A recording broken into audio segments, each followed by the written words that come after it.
Hey guys, tonight we're diving into the sticky, smoky, stomach churning world of medieval food.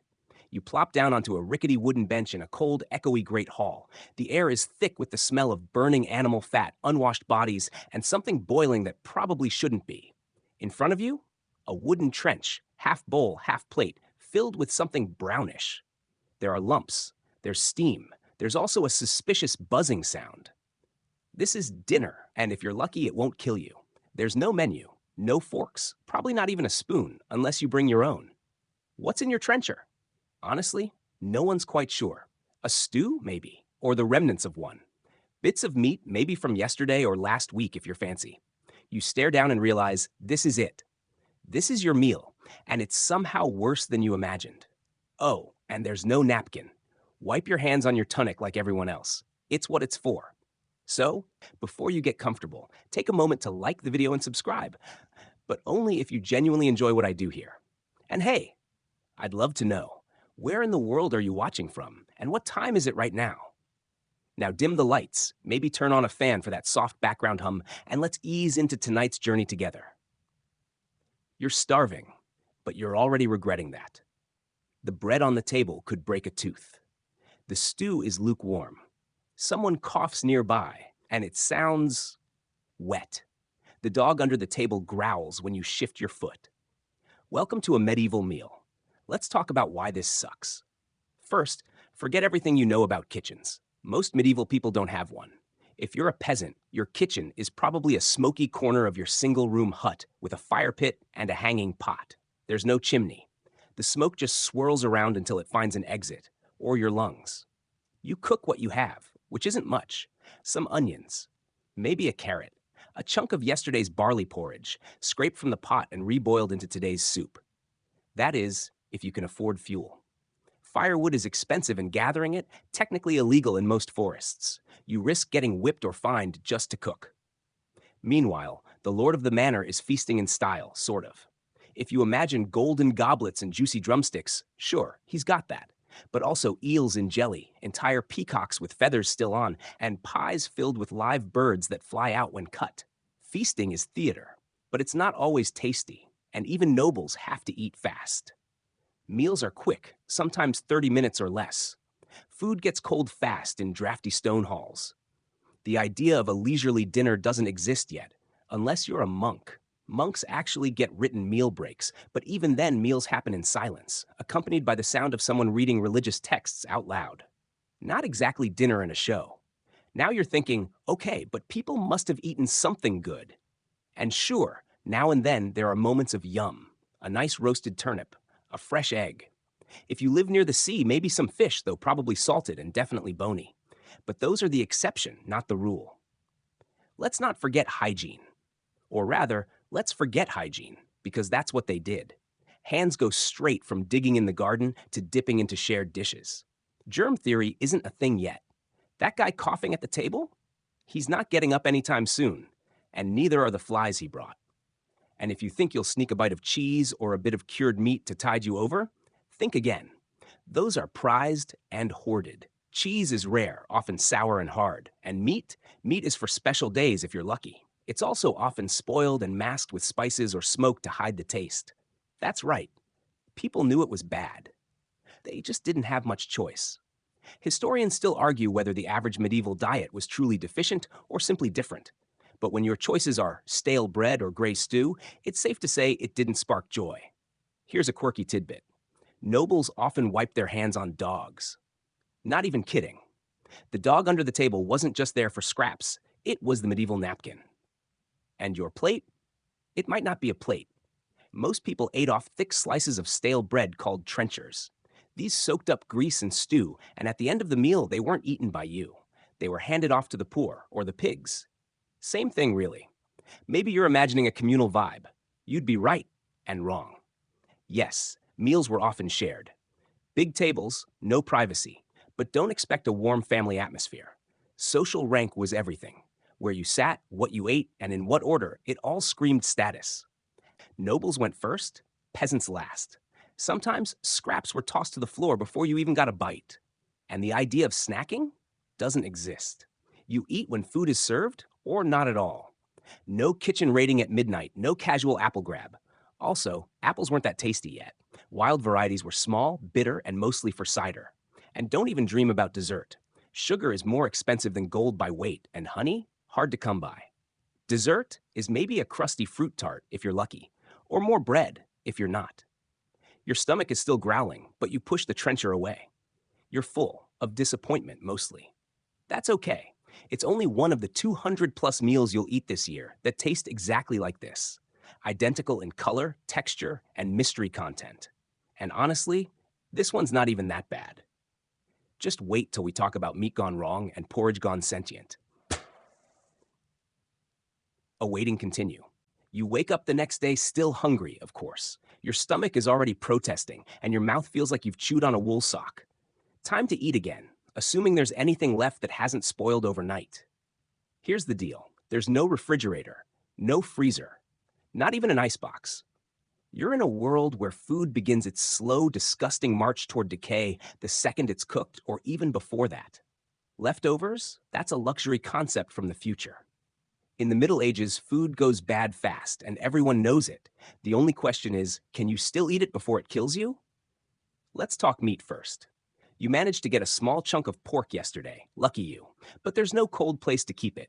It sat out on the table all night, getting softer and shinier. In summer, it might be teeming with flies before breakfast. So what do? You salt it, heavily. So much that it basically becomes a dry, chewy salt lick with pork flavor. Or maybe you pickle it in vinegar, or smoke it over the fire, hanging it in your smoky ceiling beams until it resembles jerky with a death wish. But the truth? Even preserved meat isn't exactly safe. Medieval salt levels aren't precise. Smokehouses are inconsistent. Vinegar isn't always strong enough. And nobody's checking temperatures with a food-grade thermometer. If it smells sort of okay and no visible mold is growing, it goes in the pot. Cross your fingers. Historians still argue whether people built up stronger stomachs back then or just died more often from what they ate. Either way, you probably wouldn't survive more than 2 medieval meals before your insides tapped out. Now, let's talk dairy. Milk is a dangerous game. Fresh milk has to be consumed fast, usually within hours. Otherwise, you're looking at clumps, sourness, and what might generously be called proto-cheese. And this is milk straight from animals that aren't exactly living spa-quality lives. Hygiene? Not a priority. So instead, people make cheese. Cheese stores better. Or butter, if you can churn it. But even then, it doesn't last long, and in warm weather, it goes rancid fast. You might bite into something that used to be soft and creamy and now smells like regret. Eggs? Slightly more dependable, but still risky. You test freshness by dropping them in water. If they float, they're bad. If they sink, eat up. Unless it's winter and the yolk froze and cracked inside, which ruins everything. Ah, the joys of seasonal food. And then there's fruit. Sounds safe, right? Kind of. But fruit spoils even faster than meat. Apples turn mealy. Berries become mushy and moldy within hours. Medieval folks dry fruit when they can, or turn it into jam if they're rich enough to afford sugar, which, as you now know, is less common than gold dust. A quirky detail. Some households stored meat in barrels of ale to keep it coolish. Yes, beer meat. Not exactly gourmet, but in a time before refrigeration, it was that or throw it to the pigs. And honestly, the pigs probably eat better than you do some days. You've probably noticed by now, everything medieval people do with food revolves around not dying from it. The flavor is always secondary. You're not seasoning for taste. You're seasoning to mask decay. And sometimes that doesn't even work. Ever heard of green bacon? It's not a trendy health food. It's what pork looks like when it turns slimy and green around the edges, but someone tries to salvage it anyway. Cut off the worst bits, boil it, add a pinch of whatever herb is lying around, and pray. Bread isn't immune either. Mold grows fast, especially in damp climates. Rats and insects love flour. If you don't bake it fresh and eat it soon, it starts to go stale or worse. By the second day, your loaf could double as a blunt weapon. And vegetables, even root veggies like turnips and carrots, spoil eventually. Without proper storage, they rot in cellars or get eaten by bugs. Leafy greens wilt fast. No crisp romaine in a plastic bag here, more like sad kale in a damp sack if you're lucky. People tried to store things, of course. Smokehouses, cellars, salt pits, hanging herbs from rafters, but all of it was hit or miss. Food preservation in the Middle Ages was a never-ending battle against time, bugs, mold, and weather. Sometimes your entire winter's food supply went bad, and then you didn't eat. So what's the backup plan when the meat's spoiled, the bread's hard, and the milk smells like something crawled in and died? Soup. Endless soup. You throw everything questionable into a pot, boil it for hours, and hope for the best. Even spoiled meat can be semi-edible once it's been stewed to mush and drowned in onion. Sometimes spices help when you can afford them. Usually you can't. There's also fermentation, pickles, sauerkraut, ale, anything that involves rotting things on purpose to keep them edible longer. It's the original expiration date extender, and it kind of works. But again, no one's measuring pH levels. You just trust the process and your gut, literally. Here's a fringe tidbit. In some parts of medieval Europe, people believed that if you buried cheese in manure, it would age better. Would you try it? Yeah, probably not. And let's not forget insects. Food isn't wrapped in plastic. There are no sealed containers. Everything is exposed, on shelves, in baskets, on tables. Bugs crawl in, mice nibble, birds steal. And your only defense is vigilance or a cat. You're starting to get why food was such a constant stressor. It's not just about what you have. It's about whether it's still safe, and whether you can cook it in time, and whether you'll end up hugging a chamber pot afterward. You want to laugh, but your stomach growls. Time to boil the pot again, and hope nothing's squishy. Awaiting continue. You're back at the table, and today's main attraction is bread. That sounds promising, right? Bread is comforting. Bread is familiar. Bread is safe. Not this bread. You pick it up and instantly regret it. It's heavy, dense like a brick, hard like a jawbreaker. The crust is dark, not golden, and the inside, grayish, gritty, and oddly sour smelling. You try to tear off a piece and nearly wrench your wrist. This loaf could do double duty as a weapon. Welcome to the medieval staple, bread that fights back. Bread is everywhere in the Middle Ages. It's the heart of the diet, the thing you eat with every meal. But it's also a quiet menace, because most of the time, it's badly made, questionably sourced, and possibly dangerous. Let's start with the basics. Medieval flour is not your soft, refined supermarket kind. There's no industrial milling, no fine sieves, and definitely no bleach or additives. Instead, you get flour ground in local mills using giant stone wheels. And here's the thing, those millstones chip. Tiny bits of grit, rock, and sand end up in your flour. Every bite you take is like chewing through a sandbox. Over time, it wears down your teeth, literally. Historians still debate whether this dental erosion was the result of stone particles or just generally bad diet. But the fact remains, by your 30s, your molars are ground flat. You eat bread every day, and it's quietly destroying your smile. And then there's the flour itself. In a good year, you might get wheat. In a bad year, rye, barley, oats, whatever's available. Sometimes it's not even pure grain. People mix in ground beans, peas, and even tree bark to stretch out supplies. You're basically eating filler loaf with the texture of drywall and the taste of depression. You think that's the worst part? Oh no. Enter ergot. Ergot is a toxic fungus that grows on rye. It looks like dark, shriveled kernels and thrives in damp conditions. When ground up with the grain, it creates a kind of medieval LSD. Eat enough of it, and you get hallucinations, seizures, gangrene, and death. It was nicknamed Holy Fire because of the burning pain in limbs before they turned black and fell off. Fun times. Entire villages were affected during bad years, and people didn't even know what was causing it. Some thought it was punishment from God. Others blamed demons. The bread was cursed and still they ate it, because what choice did they have? Quirky fact, in some places, people preferred bread made with acorns. Yes, acorns. They'd grind them down, soak them to remove bitterness, and bake them into flatbreads. It was a desperate move, usually during famines. But hey, they were technically gluten-free. So let's say you do get good flour. You've managed to bake something semi-edible. Great, but now you have to store it. And without plastic wrap or Tupperware, that bread is going stale before sunset, or growing mold, or being eaten by rats, or your cousin steals it. Because again, bread is everything. For the rich, there's white bread, soft, fine, made from the innermost part of the grain. It's called manchette. Only nobles get to eat it. You're stuck with black bread, coarse, heavy, and probably more bran than brain. At feasts, you'll see the class divide clearly. The Lord gets the soft rolls. You get trenchers, those thick, stale bread slabs used as plates. After the meal, your plate is soaked in stew juice and grease. Do you get to eat it? Maybe. Maybe it's tossed to the beggars or the dogs. You don't get a say. Now, if you live in a town, you might buy bread from a baker, but that opens a whole new can of worms, literally. Medieval bakeries are regulated by guilds, but enforcement is spotty. Some bakers mix in chalk, plaster, or clay to bulk up their flour. Others use old dough scraps scraped off benches. If you complain, good luck proving it, and you better hope the baker doesn't cheat on the weight. Bread had to meet certain size and weight standards, or else. Penalties included public shaming, fines, or being dunked in the river. Still, it happened all the time. There's a public oven too in many towns.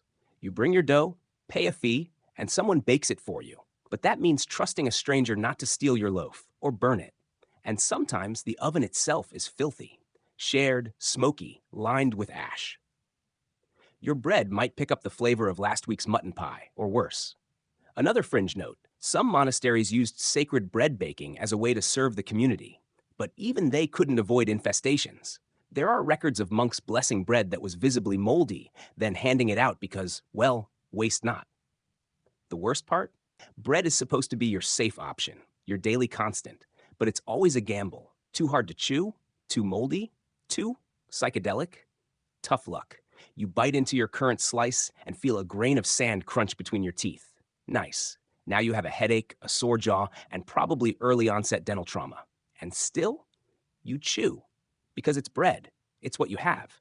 And if you're lucky, tomorrow's loaf will only slightly resemble a roofing tile. Awaiting continue, you're on the road again, and your stomach is rumbling. The bread didn't help much. It just sat in your gut like a lump of stone.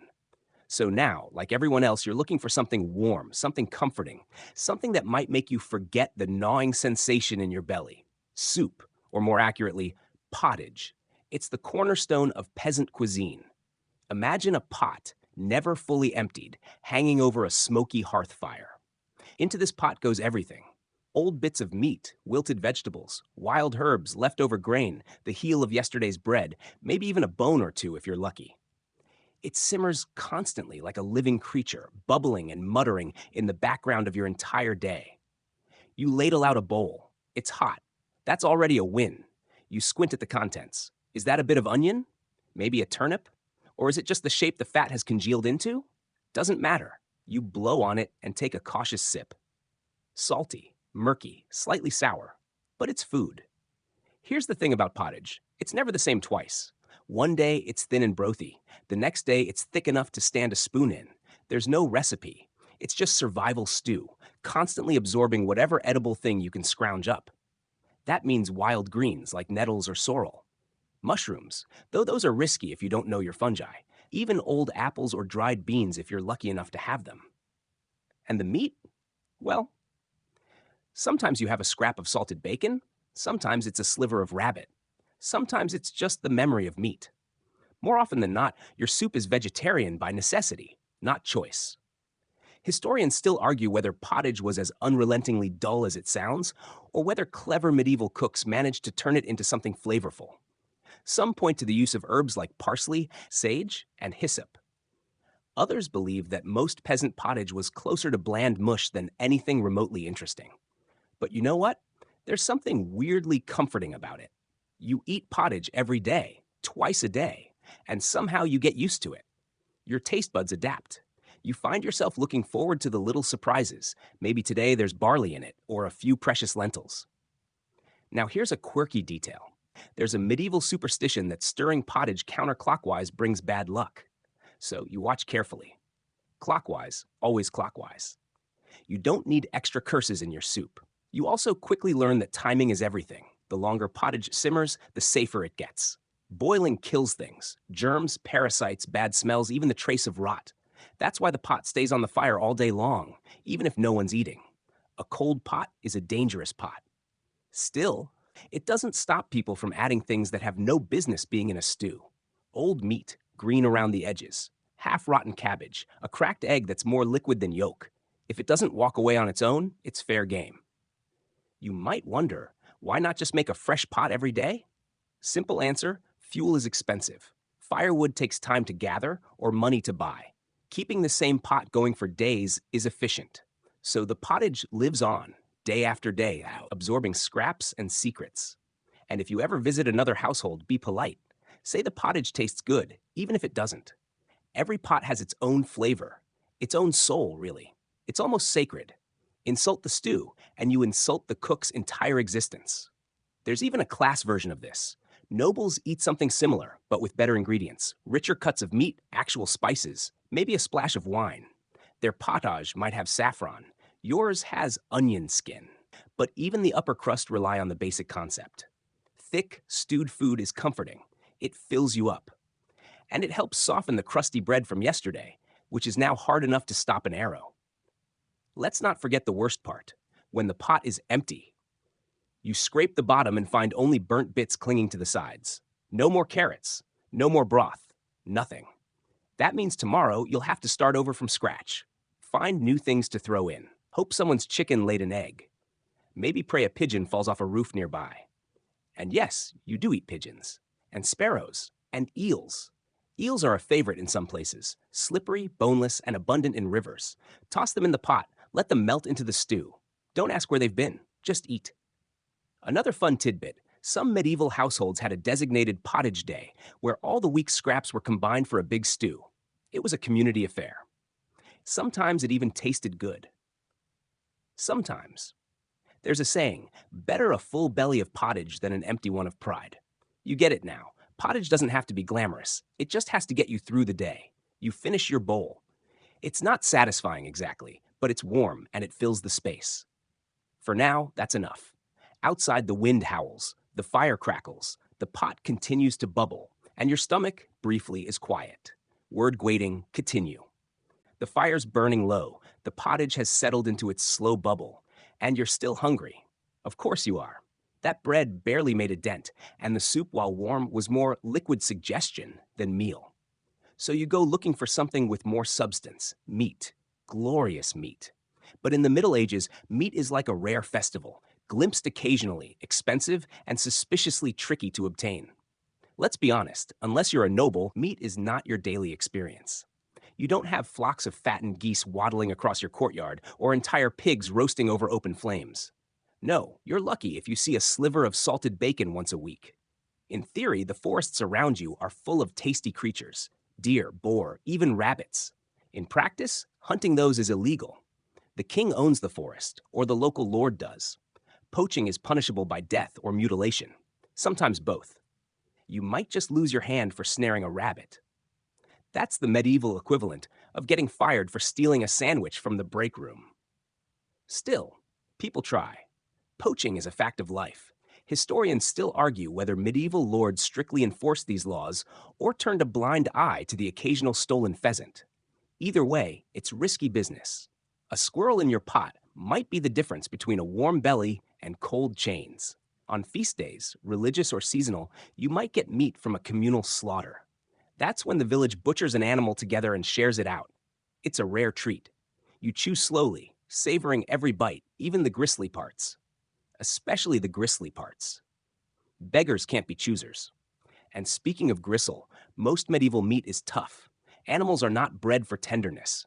Cows plow fields until they collapse. Chickens lay eggs until they're practically fossils. When they finally end up in the pot, their muscles are like boot leather. You have to boil it. A lot. Meat is usually cooked into stews to soften the fibers. Grilling? Frying? Roasting? Sure, if you're royalty. You're stewing everything, and you're praying that whatever's floating in that broth is actually edible flesh and not, well, just hope it's not rat. Because yes, rat is on the menu. Not officially, of course, but in the cities, when times are lean, people eat what's available. And what's available scurries. There's a fringe theory that in some regions, black rats were actually a semi-accepted protein source. No one bragged about it, but desperate times, desperate snacks. Let's talk preservation. Meat spoils fast without refrigeration. To keep it longer, people use salt, a lot of salt. That dried ham you're nibbling on? It's basically meat jerky dipped in a salt lick. You rinse it, boil it, and it's still salty. That's your version of flavor. There's also smoking, pickling, and drying in the sun, if the weather cooperates. These techniques work, but they change the taste. Everything ends up tasting like ash vinegar or shoe leather. Quirky detail.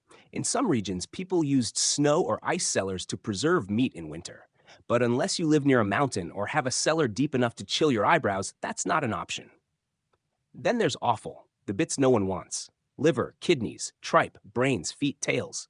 You eat them all. Sometimes it's surprisingly tasty, especially when cooked slowly with onions or garlic, but mostly it's chewy. Very chewy. A stew of sheep's stomach and pig's ears is not for the faint-hearted. You've probably heard of black pudding. It's a sausage made with pig's blood and oats. It sounds horrifying, but honestly, it's one of the more nutritious things you'll eat. High in iron, fills you up. Still, there's that moment where you realize what's coating your tongue, and you try not to think about it. Now let's consider the birds. Chickens are common but precious. You don't eat your egg layers unless they stop producing. Ducks, geese, and pigeons are more special occasion fare. Swans, peacocks, technically edible, but mostly for show. Nobles serve them roasted, feathers reattached for dramatic flair. Tastes like stringy disappointment. And then there's fish. You'll hear more about fish later, but it overlaps here because meat is often forbidden. Religious fasting days are frequent, sometimes up to 150 days a year, when meat is banned. So even when you can afford it, you can't eat it. You have to find workarounds. That's how beavers ended up classified as fish by the church. Because of their tails. No, really. You remember that joke about the pigeon falling off a roof? That actually happens sometimes. Roofs are home to doves and pigeons, which people raise for eggs, meat, and a little bit of pest control. One clumsy bird and boom, dinner. But here's the final reality check. Meat is luxury. You dream of it, tell stories about it, save coins for it. It's aspirational. When a neighbor slaughters a pig, you smell it down the street. You hover nearby, offer to help clean up, maybe get a bit of liver for your trouble. So tonight, if you get a piece of bacon fat, crisped on the edge and smoky from the fire, you close your eyes and savor it. You pretend it's roast beef. You pretend it's venison. You pretend it's enough. Awaiting. You're dreaming of roast beef again, that juicy pink slice glistening in candlelight. Then you wake up. It's still the Middle Ages. The fire's gone out, your breath fogs in the air, and breakfast is probably more bread. Or, if the gods are kind, a lump of aged cheese. Let's talk about dairy. It's the underappreciated hero of the medieval diet, especially for peasants like you. When meat is scarce, cheese and milk pick up the slack. They're your protein, your fat, your calcium. Basically, your entire food pyramid in a churn. First up, milk. You think of milk today as that cold, creamy liquid from the fridge. In medieval times, it's warm from the animal, frothy, and starts to spoil the minute it's milked. No pasteurization, no refrigeration. If you don't drink it within hours, it's either turning into cheese or into a science experiment you didn't sign up for. That's why people rarely drink milk straight. It's mostly used for cooking or transformed into something more durable, cheese, butter, or curds. Fun fact, kids might be given warm goat's milk, but adults often skip it. There's a common belief that milk is heavy and clogs your insides. Historians still argue whether that was based on health ideas or just general lactose intolerance across populations. So what do you do with all this highly perishable milk? You get creative. You churn it. Butter is a staple, especially in northern regions. It's not just for bread, it's for frying, for sauces, and for slathering on anything remotely edible. Salted butter keeps longer, so you'll find crocks of it stored in cellars, larders, and sometimes hidden under beds if things are truly desperate. Now cheese, that's where medieval people shine. Every village, every family practically, has its own version.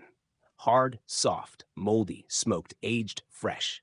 You've got sheep cheese, goat cheese, cow cheese, and a suspiciously sour variety from old milk left by the hearth for a bit too long. You take a nibble of local curd. It's sharp, tangy, a little grainy. Not exactly creamy brie, but not bad. Cheese, like bread and pottage, is one of those things that just exists everywhere, quietly keeping people alive. And it's portable. You wrap a chunk in cloth, tuck it into your belt pouch, and it becomes lunch, dinner, or a midnight snack if you can't sleep. Some monasteries become cheese-making powerhouses. Monks are experts in fermentation, and they develop aging techniques that border on alchemy. Their cheeses are prized. They even trade them across regions. If you're lucky enough to taste monastery cheese, you'll remember it for months, possibly years. Then there's the weird stuff. Ever heard of green cheese? It's not actually green. It's just young cheese, not fully aged, soft and creamy, but with a bit of a kick. And in some places, people intentionally let cheese grow mold. It's considered a sign of richness.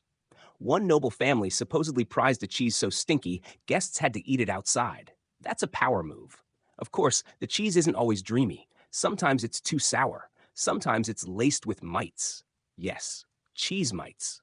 Tiny bugs that eat the surface, leaving behind a strong flavor. Some people think that's gourmet. You, understandably, are less enthusiastic.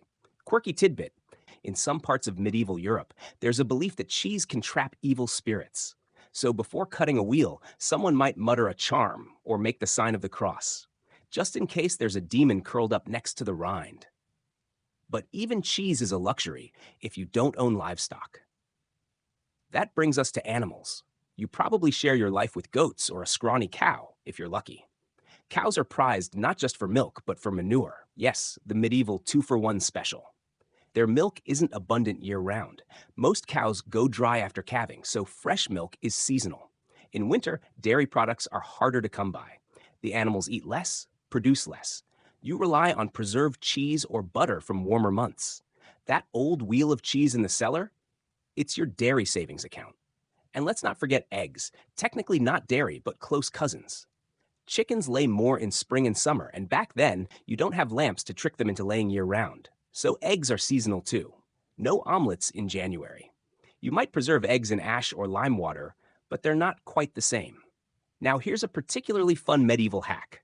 Milk porridge. You mix milk with oats or barley and cook it down into a thick, gloopy mush. It's filling, a bit bland, but sprinkle in some herbs or honey and it feels almost luxurious. Almost. Of course, noble tables have fancier dairy delights. Cream sauces, custards, sweet milk puddings. There are even cookbooks full of elaborate cheese tarts and almond milk stews. Almond milk? Yes. It's a dairy substitute made by grinding almonds and mixing them with water. Popular during religious fasts and for those who can afford nuts. You? Not so much. Speaking of fasting, remember, many religious days forbid animal products, including dairy. That means cheese and butter are off the menu. Unless you cheat. Or you have clever loopholes, like almond cheese. The church tries to keep up, but people always find ways to bend the rules. So today's meal? A bit of dark bread smeared with salty butter and a thin slice of hard cheese. Not exactly a feast. But you sit by the window, listen to the rain against the thatch, and take slow bites. You think about how this cheese was made, milk drawn before sunrise, curdled, pressed, aged in a cool stone room. There's comfort in that, in the work behind it. In the fact that someone, somewhere, milked a tired animal and turned it into something that now lives in your belly. You're picking at the last rind of cheese, the waxy bit everyone pretends not to notice, when your neighbor walks by with a handful of herbs. Not a bouquet, not a garnish. This is a meal. Because now we venture into the fragrant, leafy, surprisingly complicated world of vegetables and greens. Don't be fooled by the soft rustle of cabbage leaves or the earthy crunch of a carrot pulled fresh from the dirt. Vegetables in medieval times are a wild gamble. They're your main food group if you're poor, but they're also shrouded in suspicion, folklore, and flat-out guesswork. Let's start with what grows easily. You've got cabbage, turnips, onions, garlic, leeks, peas, beans, and radishes. All sturdy, reliable, and happy to grow in tired soil. These are your staples. You toss them into the pottage, roast them in ashes, or mash them with herbs. If you've got carrots, they're probably purple or white. Orange carrots don't really take over until much later. Cabbage is king. Not crunchy salad cabbage, more like the stewy, soggy kind that collapses in the pot and smells like wet socks. But you're grateful for it. It fills the belly, scrubs the inside of your stomach like a leafy broom, and pairs well with pretty much nothing, honestly. But you pretend. Garlic and onions are the spice rack of the peasant kitchen. You crush a few cloves, fry them in animal fat, and suddenly even boiled barley seems exciting. Onions are so valuable they show up in rent payments. Imagine handing your landlord 3 onions and a goat. That's not a joke. That's an economic model. Beans and peas. Those are your protein backup plan. They dry well, store easily, and come in many varieties. Split peas, broad beans, chickpeas in some regions. You stew them, fry them, or grind them into paste. The result?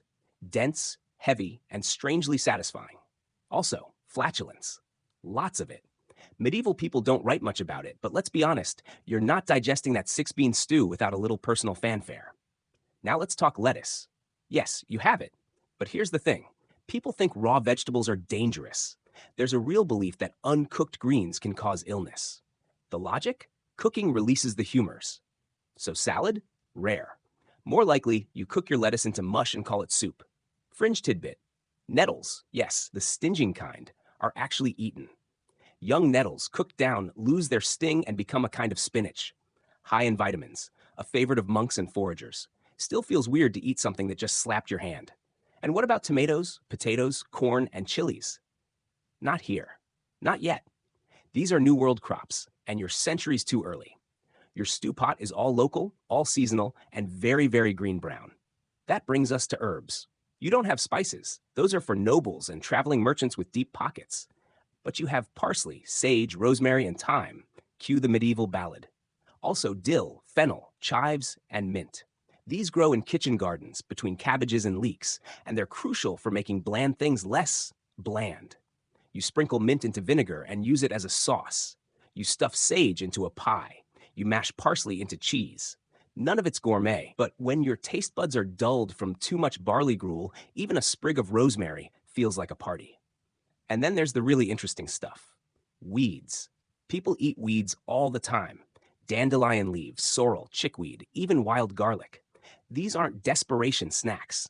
They're deliberate. You know which ones are edible because your grandmother showed you, and her grandmother showed her. It's generational foraging, and it works.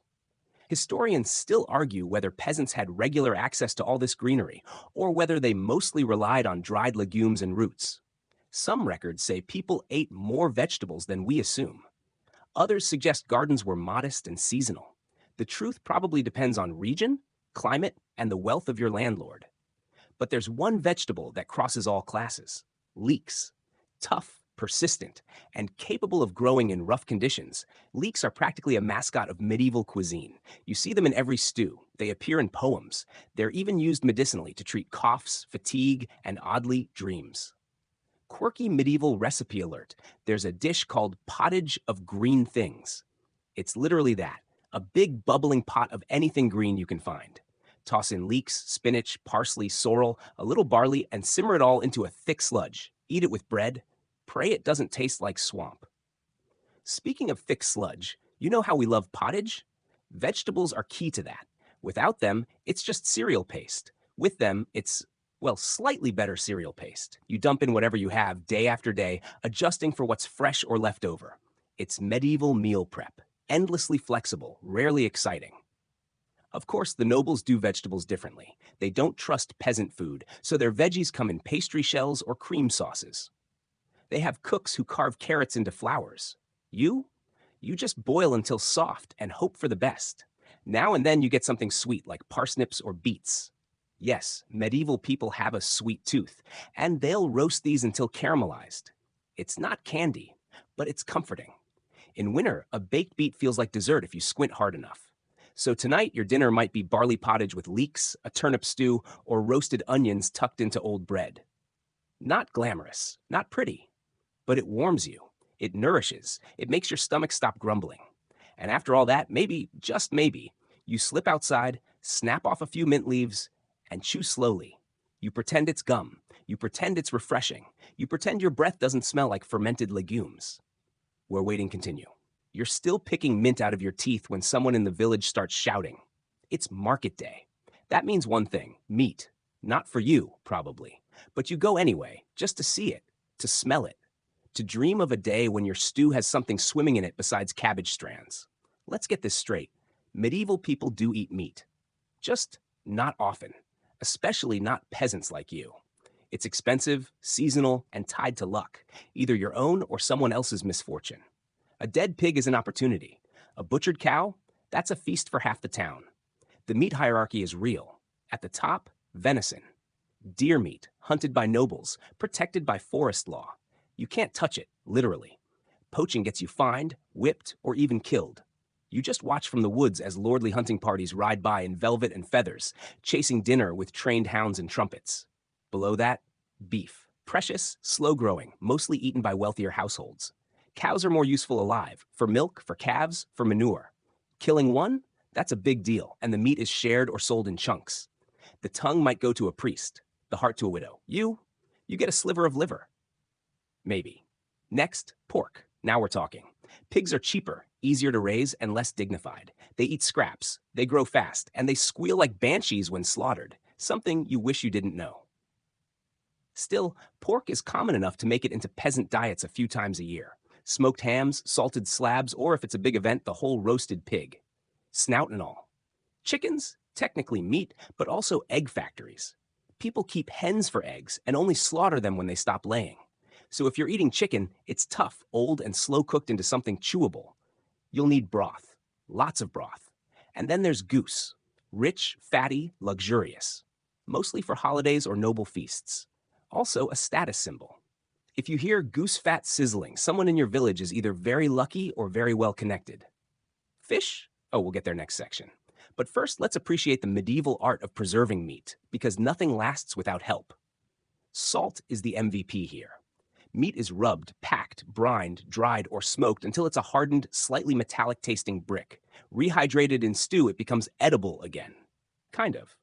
Fun fact, smoked meats were sometimes stored in the rafters. The higher up, the safer from rats, which also means your home might smell like a bonfire cured in bacon grease. Could be worse. Now, offal.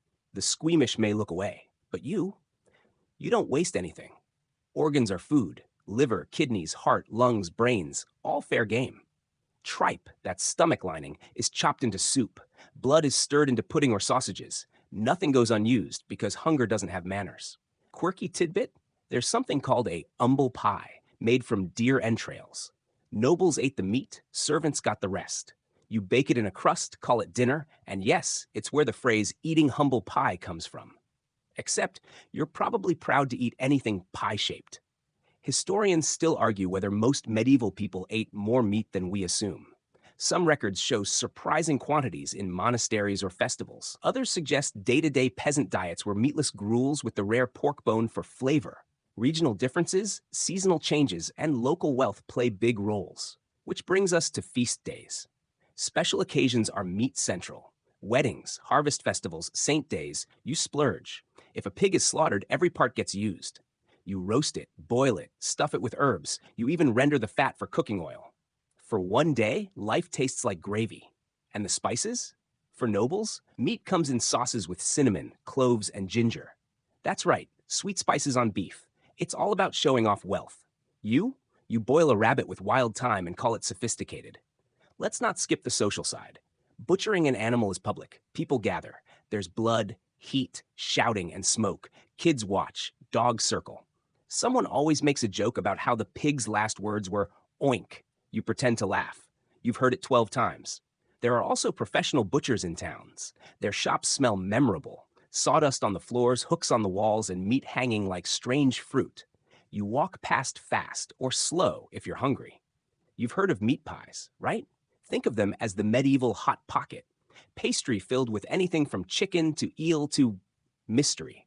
Sometimes the crust is edible, sometimes just a container. Sometimes you open it and realize it's more bone than filling. You eat it anyway. Now, here's a detail that doesn't get enough airtime. Food fraud. Some meat sold at market isn't what it claims to be. A fresh cut of lamb? Might be old mutton. That pork sausage? Maybe rat. Yes, rat. Urban butchers don't always play by the rules. You trust your nose, or you get sick. And speaking of rats, let's not. Yet. Back to your own table. You've saved up. A festival is coming. You've got a piece of pork belly rubbed with herbs hanging in the chimney. It's going to sizzle in a pan over coals. You'll add leeks, maybe some barley. It'll smell like heaven. You'll eat slowly, savoring every bite. Because you don't know when the next piece of meat will come your way. Maybe in weeks. Maybe not till next winter. But for now, you close your eyes, chew slowly, and pretend you're a noble with venison on gold plates. You're still licking pork grease from your fingers. Don't worry, no one minds. When you remember tomorrow is a holy day, that means no meat. Which means one thing, fish. Welcome to the slightly slimy, deeply spiritual, and often questionable smelling world of medieval seafood. See, the medieval church isn't just a moral compass, it's a dietary referee. Fridays, fish. Lent, fish. Over 130 days a year, fish. And no, that doesn't mean sushi platters or fish tacos. It means salted herring, dried cod, or if you're lucky, something fresh from the river before the cats get it. Let's start with what's allowed. You might expect fish to mean just, well, fish. But in the medieval logic buffet, whales, seals, and even beavers count as fish. Yes, beavers. Why? Because they live in water and have scaly tails. Good enough for the church. So don't be surprised if someone offers you beaver tail stew and swears it's totally pious. Your average peasant doesn't live near the sea. So most of what you get is dried, salted, or smoked. Enter the stockfish. It's not a type of fish, it's a method. Cod, dried until it's a wooden plank. You have to soak it for days to make it soft enough to eat. Even then, it chews like rubber sandals. Herring is the medieval MVP, caught in huge numbers in the North Sea and Baltic, then salted in barrels and shipped across Europe. It's everywhere, in pottage, in pies, fried, stewed, or eaten cold on bread. It's so common, people joke that peasants are half made of herring. You're not laughing. You probably are. But let's not forget the rivers. If you live near one, you might have access to eels, carp, trout, or pike. Eels, in particular, are adored, slippery, fatty, abundant, and versatile. You stew them, roast them, or wrap them in dough. Monasteries love them. So do nobles. So do people with no teeth left, because eel is soft like oily pudding. Odd detail? Some castles even had eel ponds. Not ornamental, just full of wriggling future dinners. Maintenance? Dump in water. Toss some breadcrumbs. Collect your squirmy protein later. It's like a medieval vending machine, but slimier. Historians still argue whether medieval fish was mostly punishment or privilege. Some sources describe lords with elaborate fish tables, dozens of species, and foreign delicacies. Others suggest most common folk barely choked down the salted remains of week-old haddock. The truth? Likely both, depending on where you stand on the social ladder and whether you stand near a coast. Now, let's visit the monasteries. These guys are serious about fish, because they have to be. No meat for months at a time? Better get creative. So monks raise fish in ponds, trade for salted barrels, and develop entire cookbooks on how to disguise fish as something else. Fried fish cakes, spicy stews, even mock meat pies filled with pike instead of pork. Quirky medieval recipe? There's one where a fish is cooked, shredded, reshaped into an animal, and then served to guests as a prank. Surprise, it's not lamb, it's trout in a sheepskin coat. Nobles, of course, have the best of the best. Salmon from cold rivers, sturgeon from deep waters, giant armor-plated monsters that can feed 50, crayfish in spiced wine, even oysters, though not quite the romantic food we think of today. In the Middle Ages, oysters are cheap, eaten by laborers, and often sold by the bucket. Oh, and turtles. Yep, turtles get eaten, often prepared like chicken, oddly enough. Some monks consider them acceptable during Lent. The logic? Again, water-dwelling. Medieval taxonomy is a vibe, not a science. Meanwhile, you're boiling a pot of something vaguely fish-scented. Maybe you've got a few dried anchovies to throw in. Maybe someone traded you a slice of smoked eel. You stir slowly, praying the bones melt away. There's nothing worse than chewing on a promising piece of pike and getting a splinter. The smell of fish is pervasive. Your clothes hold it. Your house absorbs it. Your dreams smell like it. There's a reason markets kept fishmongers in their own little corners. They even had separate stalls at festivals, like the stinky kids' table at a medieval banquet. Speaking of which, fish sauces. Garum is gone, that was Roman, but similar sauces linger. You might mash fish bits with vinegar, wine, or herbs. You slather it over boiled barley or crusty bread and convince yourself it's savory. Fringe detail. Some cooks dye fish dishes blue or green using crushed herbs or flowers. Why? Because food color equals sophistication. You might not have spices, but you can still impress someone with a turquoise trout.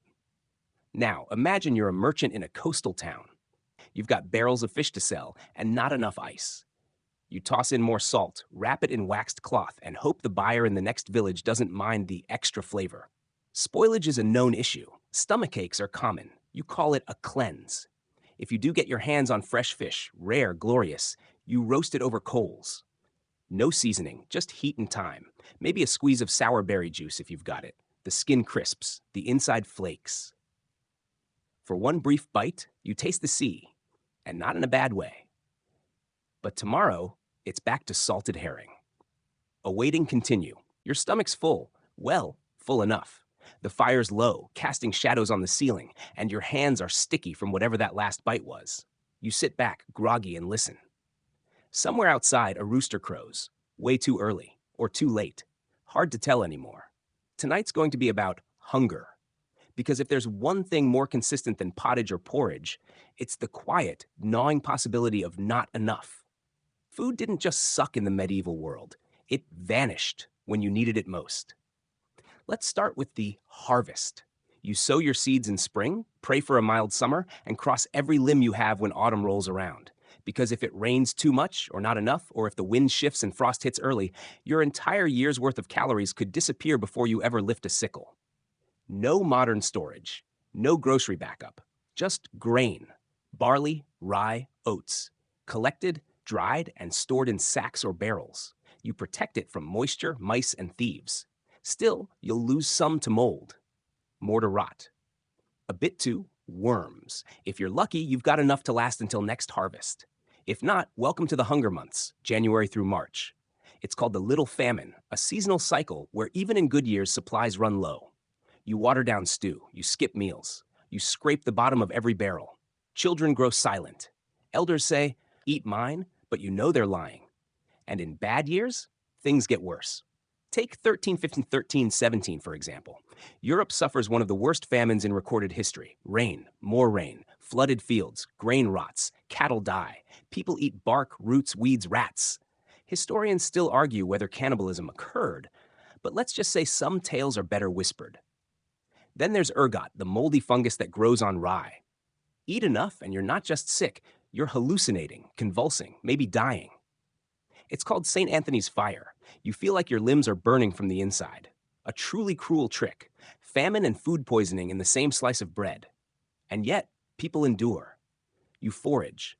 You learn every edible plant in the hedgerow. Nettle soup, dock leaf salad, acorns boiled 5 times to remove the bitterness.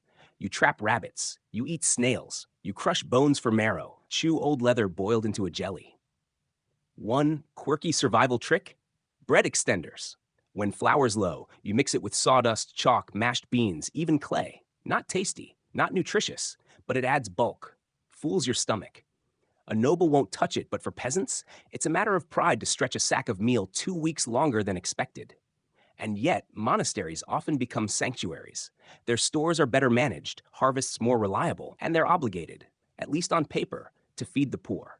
You line up, bowl in hand, for watery broth and crusts. Some monks even invent soup kitchens centuries before they're named that. Meanwhile, in towns and cities, guilds and parishes hold bake sales of sorts, cheap communal stews or alms bread. It's not much, but it gets you through another night. Of course, there's always theft. Grain riots aren't uncommon. If a lord hoards while your family starves, that barn might mysteriously burn down. Food is power, and power hoarded too tightly always sparks heat. Even nobles feel it. Their gardens can fail. Their deer can die of disease. But here's the difference. They can buy food from other regions, even other countries. Trade routes become lifelines. Dried fish from the coast, wine from France, spices from the east. But when roads freeze or bandits prowl, even the rich go hungry, just a little more politely. Your hunger isn't just in your stomach, it's in your bones, your skin, your dreams. You fall asleep imagining apples, roasted chickens, real bread. You wake up hoping today's bowl is thicker than yesterday's. You don't want a feast, just a full belly. And yet, in this constant dance with famine, people grow resourceful. Recipes emerge from desperation. Lentil mush with herbs, oat gruel spiked with wild berries, turnip mash seasoned with burnt onion. These dishes become tradition. Then comfort. Then culture. Hunger shapes you. Your year, your rituals, your prayers. You bless the fields, not out of custom, but survival. You fast on Fridays, not just for faith, but to stretch supplies. You celebrate harvest festivals like your life depends on them, because it does. And when you finally have enough, you don't waste a thing. Bones become broth. Rinds become pickles. Even ashes might become lye for preserving food. Everything has a second act. So next time you bite into something crunchy, salty, fresh, Take a moment. Picture yourself at the edge of a lean winter, nose buried in the steam of a humble bowl of stew, and know that for most of human history, this was the moment people waited for all year. A warm meal, a quiet evening, and nothing left to fear, at least until tomorrow. Word awaiting continue. You lie on your straw mattress, belly not quite full but no longer hollow. The fire crackles low, embers blinking like sleepy red eyes. It's time for the last chapter in our long, gritty story of medieval meals, and we're ending with the ones that mattered most: feasting. Yes, food sucked most of the time. But when it didn't, it was a spectacle, and you, somehow, are invited. Let's say you're at a noble's hall. Maybe it's a wedding, a coronation, a saint's feast day. Maybe you just caught the right draft at the right time and blew in behind a minstrel troupe. Doesn't matter. You're here. And what's about to happen is less dinner and more theatrical production. The great hall smells of smoke, sweat, and roasted meat. Torches flicker on stone walls. Long trestle tables sag beneath the weight of trenchers. Those are slabs of coarse bread used as edible plates. You don't get your own, not unless you're someone important, but you'll gnaw on what's left. It starts with soup, not peasant soup. This one's been clarified, perfumed with herbs, maybe even saffron, one of the most expensive substances in the world. The cook probably strained it through linen 3 times.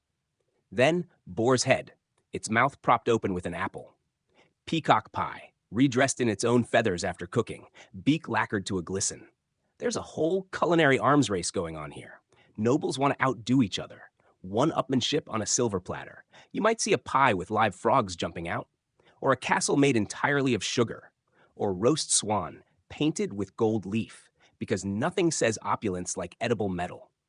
And yes, historians still argue whether these feasts were truly common or exaggerated in surviving records.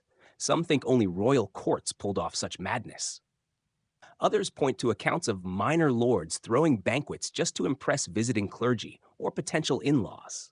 Now the musicians strike up a tune. Lutes, fiddles, maybe a hurdy-gurdy. Don't laugh. It's loud, fast, and just chaotic enough to keep the cooks on tempo. Platters come out in waves: venison in spiced wine, eel pies, almond milk stews with exotic flavors. Your fingers drip with sauce. No forks yet, just knives, shared spoons, and your best napkin, aka your sleeve. Here comes the subtlety. No, not delicacy.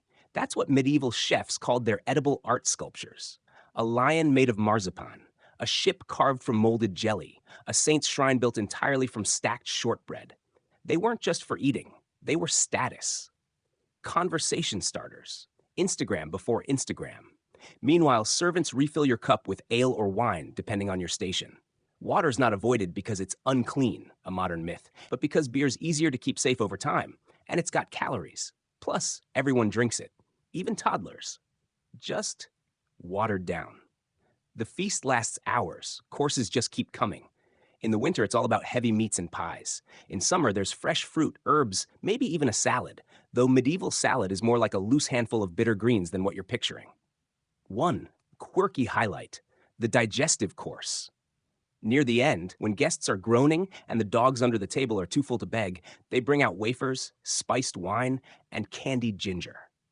A sweet goodbye. Also a hint that it's time to leave or fall asleep in your trenchers. And here's something unexpected: sumptuary laws. Yep, the government tried to regulate who could eat what. You? A lowly merchant? No swan for you. Only nobles get that. Cook a feast above your station and you could be fined. Or worse, accused of pretending to be someone you're not. But peasants had feasts too. Feast days tied to saints or harvests or weddings. You might not get peacock, but you'd roast a pig. Brew extra ale. Bake cakes with dried fruit if you've got it. Neighbors gather. Music plays. Bread is broken. For a night, the world doesn't suck quite so much. Still, the line between feast and famine was terrifyingly thin. Which brings us back to you. You, watching all this through tired eyes, half in awe, half in disbelief. The fire's dying low now. You can still smell roast meat in your hair, even if it's just from watching someone else eat it. You learned the hard truth. Food wasn't just about taste in the Middle Ages. It was survival, politics, spectacle, and identity. Most days it was gross, gritty, and gray. Some days it was gold-plated. And yet, you made it. Through bad bread, brackish broth, and the occasional boiled squirrel. You scraped, gnawed, slurped, and thanked whatever gods or luck kept food on your table. Tomorrow, the porridge returns. But tonight, you've tasted history. And Kent went downwards. And now, your eyes are heavier than your stomach ever was. The fire's little more than ash. The air feels cooler, your breath deeper. Every sound has softened. You've wandered far through muddy fields and smoky kitchens, across long trestle tables, and down into the hush of hunger's quiet toll. You've tasted the good, the bad, and the deeply suspicious. You've heard stories of boiling pots, roasted feasts, and desperate bites stolen in the dark. And now it's time to let all of that go. Let your body settle into stillness. The straw under you is uneven, but it's dry. Your blanket is rough, but it's warm. Let that slow, steady rhythm of a full belly, or nearly full, carry you into dreams. Picture a loaf of fresh bread rising golden in the morning sun. A bowl of stew so hot it fogs the air. Maybe even a feast, candles flickering, music humming in the background, and a roasted apple steaming in your hands. You don't need to worry about failed harvests or moldy grain, not tonight. Not now. You've survived the story. You've walked through the lean times and into rest. You've learned that history wasn't just about kings and battles. It was lived one bite at a time. So close your eyes. Let your breath deepen. Let your imagination wander one last time to those medieval kitchens, rough and real, and then fade away from them. You've done enough. You've seen enough. Sleep well, traveler. Tomorrow we eat something way better. End of script. Sweet dreams. You're halfway through your hunk of bread, jaw aching from the effort, when the familiar rumble returns. Not thunder, not a distant drumbeat, just your stomach, politely requesting something that isn't fermented, dried, or brown. Unfortunately, dessert in the Middle Ages is more of a suggestion than a category. It exists, sure, but not the way you want it to. Forget fudge brownies or gelato swirls. The average medieval sweet is humble, rare, and usually tied to feast days or festivals. And sugar? Oh boy, sugar is the unicorn of ingredients. First, the facts. Sugar is a luxury. It comes from far away, Sicily, Cyprus, or the Arab world, and it's expensive, very expensive. Nobles might buy it by the cone. Yes, sugar comes in weird pointy cones, then scrape off tiny bits to add to sauces, candied nuts, or show off centerpieces shaped like castles or birds. You? You probably don't even see sugar, but you do get honey if you're lucky. Beekeeping is a whole thing. Monasteries, estates, and village folks keep hives tucked in sunny corners, praying for fat, buzzing harvests. Honey's not just sweetener, it's currency, medicine, and preservative all rolled into sticky gold. So let's explore what dessert looks like for someone like you. You might get a fruit tart if someone has access to flour, lard, and seasonal fruit. Apples, pears, plums. Not sweet like today's supermarket versions. More like tangy with a hint of grass. Maybe you throw in some crushed walnuts or a sprinkle of cinnamon if a trader dropped some off last month. Or maybe it's pottage with berries. Yes, we're back to pottage, but this time it's mixed with blackberries, boiled down until it's vaguely jam-like.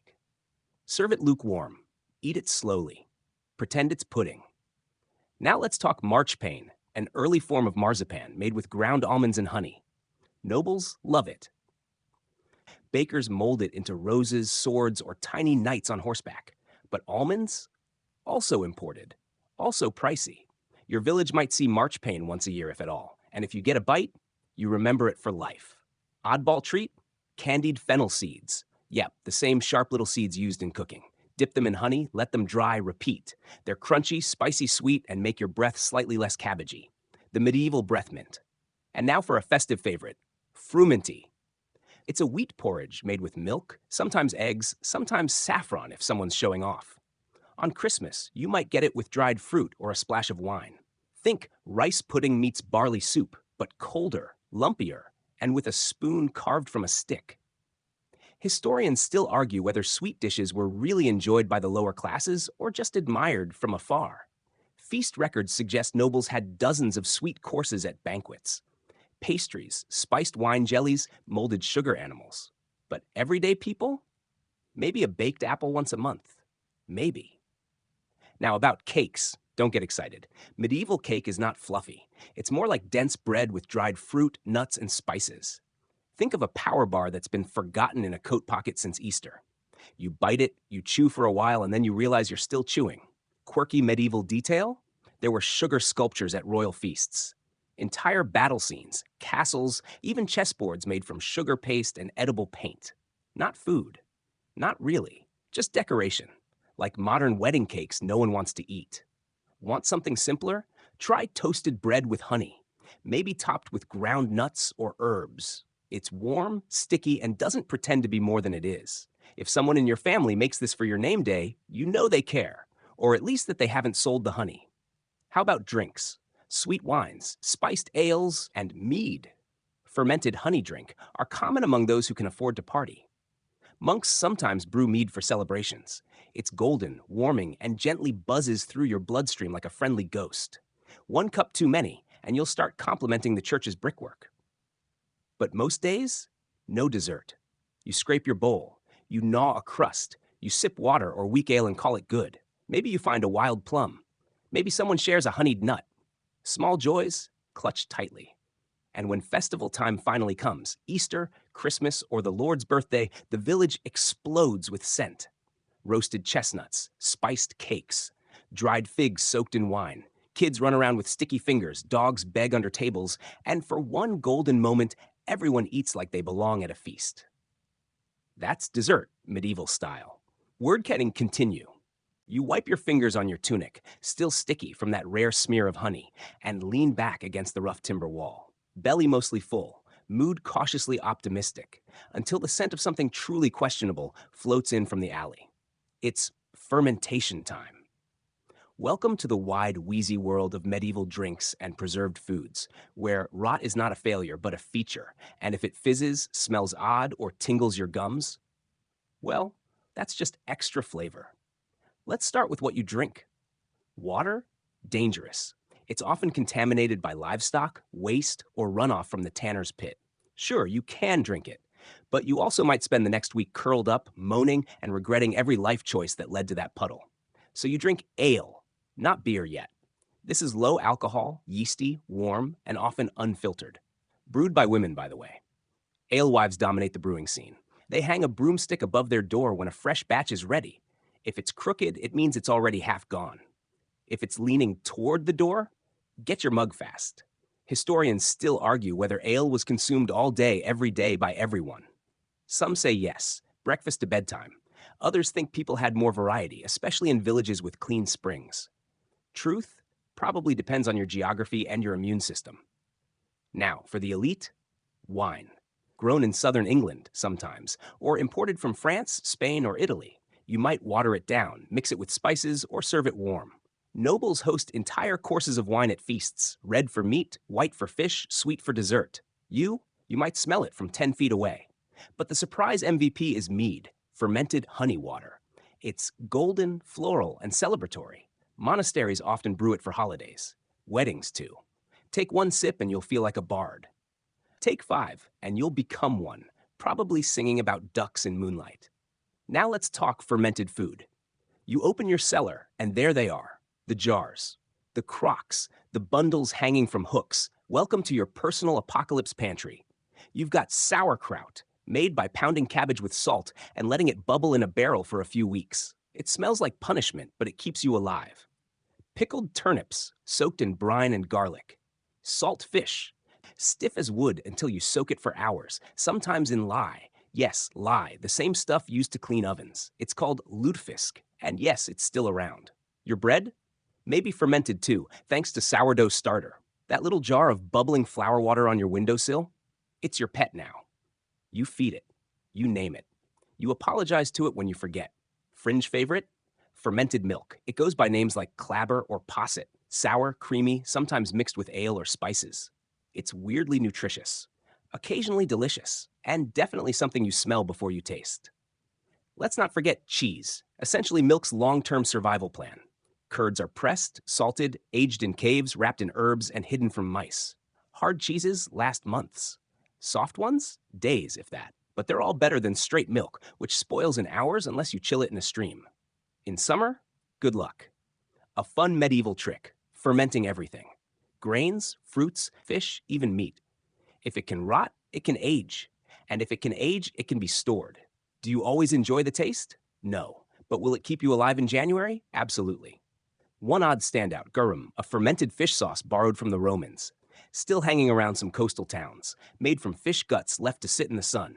It's poured into sauces, soups, and occasionally on bread. The smell? Apocalyptic. But it makes stew pop. Quirky historical tidbit? In some regions, people intentionally let meat hang until it walks away. Okay, not quite, but almost. Aged game birds were hung by the neck until the body naturally dropped off. That was when they were ready. Ever heard of high meat? Same idea. Just much more odor. And now your favorite beverage, ale again. You're back to ale. Because it's safe, it's everywhere, and it's got just enough alcohol to kill bugs in your gut, but not enough to knock you flat by noon. It's usually brewed weak for daily drinking. Stronger stuff? That's for guests, holidays, or nights when you're feeling lucky. If you're in Northern Europe, kvass might show up, fermented bread drink, sort of like bubbly rye juice. In the East, kumish, fermented mare's milk, is a thing. It's tangy, fizzy, and makes your stomach negotiate. That one's more Mongol, less feudal, but still part of the big burbling picture. Fermentation isn't a trend, it's a survival tactic. Your cellar is a biology lab. Your nose is your best defense. If it smells bad but familiar, it's probably fine. If it smells bad and new, run. So tonight, as you sip your ale, gnaw a strip of dried fish, and eye that crock of cabbage hissing softly in the corner, just remember, you're alive. And for a medieval peasant, that's the real miracle. You wake up and you're already chewing. Not food, your own tongue. Your mouth is that dry. Your breath? Somewhere between stale porridge and smoked goat. And there's nothing quite like starting the day knowing your next meal might involve soup. Again. Or something that used to be soup, but is now dried into a crunchy corner of the pot. Still, life must go on. You stretch, yawn, and stumble toward the fire. It's time to talk about how medieval folks cooked and the many, many ways you could ruin perfectly good ingredients, mostly because of fire, bad knives, and the occasional chicken that refuses to die quietly. Here's your kitchen. It's not really a kitchen. It's a fire pit in the center of a one-room house. No chimney, just smoke curling upward through holes in the thatch, stinging your eyes and scenting your clothes with eau de campfire plus damp dog. You cook hunched, with a pot hanging on a hook over the flames, or maybe with embers spread out like lazy coals on a slab. There's no timer, no knobs, no temperature control. You want medium heat? You poke the fire with a stick and hope for the best. Historians still argue how skilled the average medieval peasant really was at cooking. Some believe meals were bland, repetitive, and overboiled. Others suggest a surprising range of flavor, improvisation, and resourcefulness, especially when you've got to make something edible from roots, old bread, and last month's salted eel. Let's talk tools. You've got a cauldron, your most prized item. It's where you boil stew, porridge, cabbage, ale-soaked bread, or anything that can be ladled. Then there's the griddle for flatbreads and oatcakes balanced precariously over coals, a wooden spoon, an iron knife, dull probably, and a ladle carved from horn or wood round out your set. Want to bake something? Good luck. Most homes don't have ovens. You rely on the village bakehouse, usually run by the local lord or church. You bring your dough on assigned days, marked with a family stamp so nobody steals your sad little rye loaf. The baker gets a cut. Everyone else gets bread that's dry by tomorrow. Or maybe you dig a clay oven pit. Heat rocks, bury your dough in ash, pray a pig doesn't steal it. Some villages share these. Most just rely on flatbreads cooked on hot stones, chewy, charred, and surprisingly good with onion soup. Now let's move outdoors. If you're roasting something, rare luxury, you build a spit, turn it slowly, watch the fat drip, hope the neighborhood cat doesn't get brave. Spit roasting is time-consuming, messy, and mostly reserved for special days or special guests. Fringe detail? Boiled meat puddings. Imagine mixing chopped organ meat, oats, dried fruit, and fat, then stuffing it in an animal stomach or linen bag and boiling it for hours. Yep, early haggis, pottage sausage, or plum pudding if you're fancy. It keeps well. It's oddly satisfying. You're not asking what's in it. And now, spices. Spices, if you have any, they're old, or they're fake, or they're the real thing, jealously hoarded in a noble's spice chest. Pepper, cinnamon, cloves, saffron, they're prestige ingredients, used more for display than flavor. You might get mustard seeds, horseradish, or wild garlic, though, pungent and perfect for hiding the taste of slightly aged meat. But when it comes to flavor, Smoke is king. Your clothes smell like it. Your stew tastes like it. Even your teeth carry the memory of fire. Smoking isn't just a preservation method, it's an identity, a lifestyle, a vibe. And speaking of teeth, your food's texture is no joke. Bread can chip enamel. Bones show up in soup like unwanted guests. Gristle? Ubiquitous. You chew carefully, like every bite might include a surprise. Let's throw in a quirky note. Bird pie. Not metaphorical, not cute. It's an actual meat pie, baked with live birds hidden inside, waiting to flap out when the crust is cut open at banquets. Not for eating, just for the show. And probably not your Tuesday night dinner. But hey, nobles get bored too. One clever peasant trick? Layered leftovers. You boil yesterday's porridge into today's stew. You fry old bread in ale. You mash beans into paste, roll it in cabbage leaves, and pretend it's something new. Medieval cooking is 10% ingredients and 90%, what can I do with this without dying? So, what's for dinner tonight? Probably something soft, brown, and ladled from a pot. Maybe it's cabbage, barley, and leeks. Maybe it's thickened with crushed peas. Maybe someone threw in a dried apple. You don't ask, you eat. You thank the cook. Because truly, in the world of open fires, smoky rafters, and knives that double as spoons, just getting hot food is a win. Awaiting continue.